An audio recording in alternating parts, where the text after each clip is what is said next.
Hello Lions fans, one pride. I'm Dustin Davis and welcome to another video. The Lions face a season-defining stretch ahead. What began as steady progress has shifted into something more complex, with questions surfacing around roster construction and immediate needs that weren't visible weeks ago. Injuries have exposed vulnerabilities that force leadership to weigh short-term solutions against the long-term vision they've carefully built. Each decision now carries amplified significance, with consequences that extend beyond individual games. Let's check out everything that's happening in Detroit. First, friends, can I ask for a small favor? If you're liking what we do, click the like button to show your support. It truly means a lot. Thanks again. The first question on everyone's mind involves a potential blockbuster move that could reshape everything. Conversations around Detroit have intensified regarding a significant roster addition. What's being discussed goes far beyond routine mid-season adjustments. This would represent a franchise-altering commitment, trading away future draft resources and cap flexibility in exchange for an elite edge defender capable of contributing at the highest level immediately. Trey Hendrickson's availability has re-entered league discussions. Given Cincinnati's uncertainty at the quarterback position during Joe Burrow's time away, the Bengals may prove more receptive to trade inquiries as November's deadline approaches. Hendrickson brings credentials that match what Detroit needs: 79 career sacks, first-team All-Pro honors in 2024, and a track record of consistent production that would elevate any pass rush. Nick Haldon, writing for Detroit Jock City on September 26th, made his position clear. Among all edge rushers potentially available through trade or free agency, none would deliver greater impact than Hendrickson. Haldon emphasized the defender's relentless approach and how it mirrors Dan Campbell's cultural priorities, a high-motor, workman-like competitor who embodies the values Campbell has instilled throughout the roster. The appeal is straightforward. Place Hendrickson alongside Hutchinson on a contending roster and watch both players elevate their performance. Yet the practical challenges are substantial. Detroit's most critical financial priority must be locking down Aidan Hutchinson's contract extension, a foundational commitment that precedes any expensive veteran additions. Maintaining two premium edge salaries while preserving offensive continuity creates significant cap management obstacles. The general manager faces difficult calculations regarding draft compensation. Surrendering meaningful future picks for a veteran defender, regardless of pedigree, introduces considerable risk if the acquisition fails to generate sustained competitive advantage. Holmes may resist depleting assets that provide flexibility for unpredictable roster needs down the line. On a different front, Sunday's dominant performance came with an unexpected cost that's now forcing the front office into action mode. Detroit emerged from their 34-10 dismantling of Cleveland with a decisive win, but the aftermath was complicated by secondary injuries that could reshape their near-term planning. Losing DJ Reed and watching Terrion Arnold exit the game created an urgent need for proven depth at cornerback. With months separating Detroit from the trade deadline and health timelines remaining unclear, the organization is now surveying veteran options who could join rapidly, potentially through practice squad additions, and become available later in the season as medical situations resolve. Campbell provided limited clarity when speaking with media, acknowledging that Reed's hamstring concern appeared serious enough to sideline him for at least the upcoming game, while additional testing determines full severity. He characterized Arnold's shoulder issue as seemingly less severe, but stressed the team must prepare for multiple scenarios given the uncertainty. One veteran drawing attention is Asante Samuel Jr., who was considered a potential free agent fit earlier in the offseason. The former Chargers cornerback has been managing a back injury and is methodically working toward a return. ESPN's Jeremy Fowler reported Samuel is scheduled for a CT scan in October as part of his spinal fusion recovery protocol. Successful results would position him to sign during the season's second half, with several teams already maintaining communication.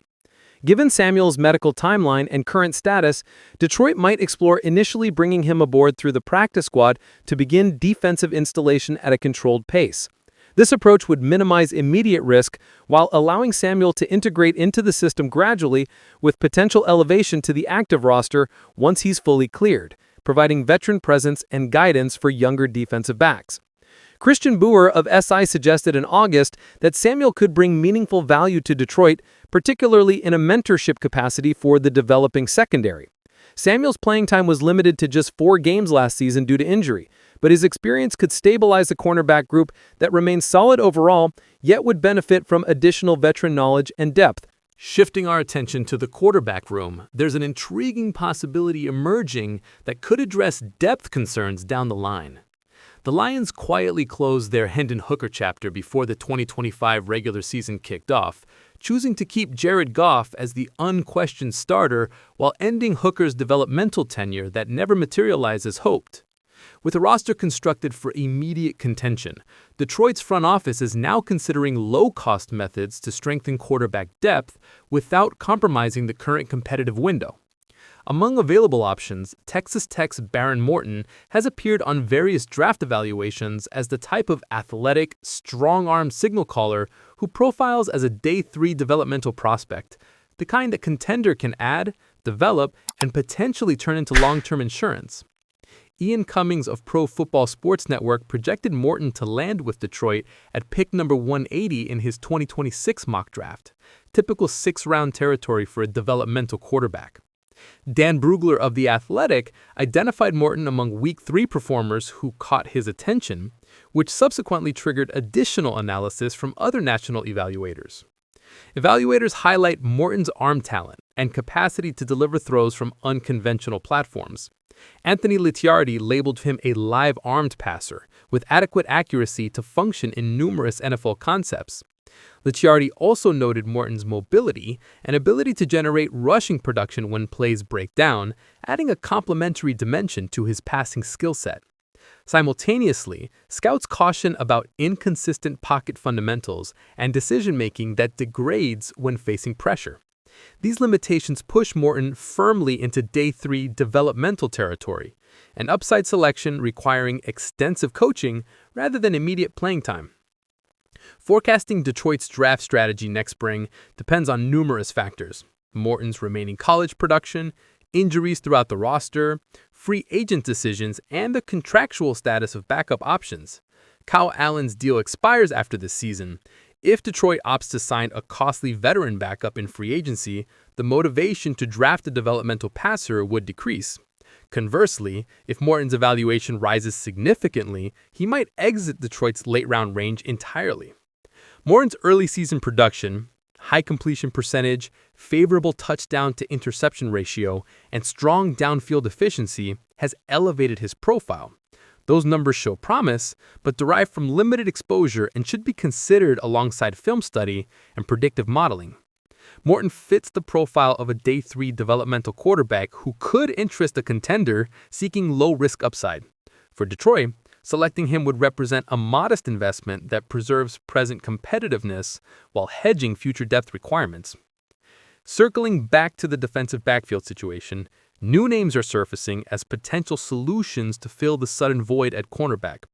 Detroit's Week 4 triumph over Cleveland came with a tangible price. Both starting cornerbacks departed injured, creating an immediate crisis in defensive backfield depth. With the trade deadline approaching and the secondary suddenly depleted, the Lions must evaluate internal stopgap measures versus pursuing a veteran addition. Both DJ Reed and Terrion Arnold left Sunday's contest. Reed's hamstring problem looks significant. Arnold exited with a shoulder issue. Campbell addressed the uncertainty when meeting with reporters. He explained, "We all saw Reed's. I don't know what that's going to be or how long." He emphasized that Reed likely won't be available next week while medical evaluations continue. Campbell described Arnold's injury as not as significant, though he urged caution given the incomplete information.